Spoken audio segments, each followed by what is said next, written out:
This morning, we're tracking the latest wildfire to ignite in our area. Yes, there's another one. It's called the Glen Fire. Right now, it is burning in Yuba County. Let's get a closer look at where it is, because if you're just waking up in the area, we want to make sure you know what's going on. Exactly, Walt. The 275-acre fire started yesterday off of Willow Glen Road and Meadow Lane, and right now, it's just 10% contained. All right, we are hearing it was likely started by a car crash. There are evacuations underway for several areas in Yuba County. We'll show you the map here, popping it up, showing you the evacuations in effect right now. They are in red. These are areas mostly southwest of Frenchtown Road, including part of Frenchtown.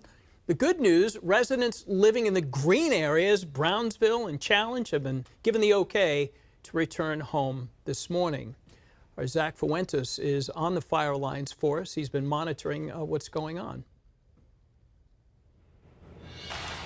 Yeah, well, we are. This is about as close as we can get to be able to bring you a signal to come live to you this morning. It's at the road closure at Willow Glen Road and Frenchtown. You see CHP out here, and we just saw several Caltrans trucks coming through here, as well as Marysville Fire Department. Lots of partnering agencies helping out with this fire this morning. People we spoke with say they are just amazed at how quickly it grew. Crews have been in the air, on the ground. They have been working hard throughout the night, working to contain the progress of this fire. And of course, the fire itself, the evacuation warnings, it's taken an emotional toll on those who live here, who are desperate to make sure their loved ones are safe. We spoke with one man who was racing just to get to his mother and sister to help them out.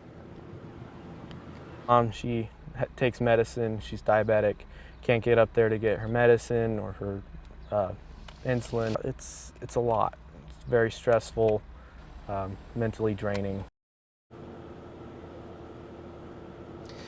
Thankfully, that man's mother and sister did get out safely. If you live in the area, a temporary evacuation center is set up at the Yuba Sutter Fairgrounds in Yuba City. And if you have large animals that need to be evacuated, you can take them to the Yuba County Sheriff Posse Arena in Browns Valley. Like I said, we're on Willow Glen Road. Less than a mile down that way, you can still see some of the hot spots, some of the fire burning in the trees, some embers still very hot. Again, Caltrans crews, other fire departments are up and down here working to contain this fire, working hard throughout the night, keeping everyone safe. And we're going to continue to monitor what's going on out here. We'll bring you updates as soon as we get them. Zach, I'm glad you're at a road closure, because really that's a big part of the story. You could be miles and miles away from a fire, yet the roads being closed is also a big part of the story.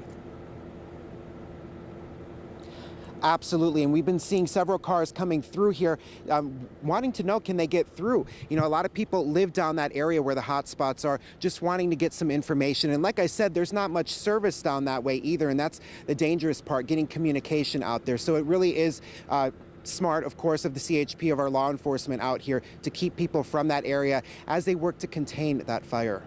Indeed. Okay, Zach Fuentes on the fire lines in another fire going on right now in Yuba County. Thank you. Okay, your time, 6:06. Bria standing by now to continue our team coverage with a look at other Northern California wildfires. Bria.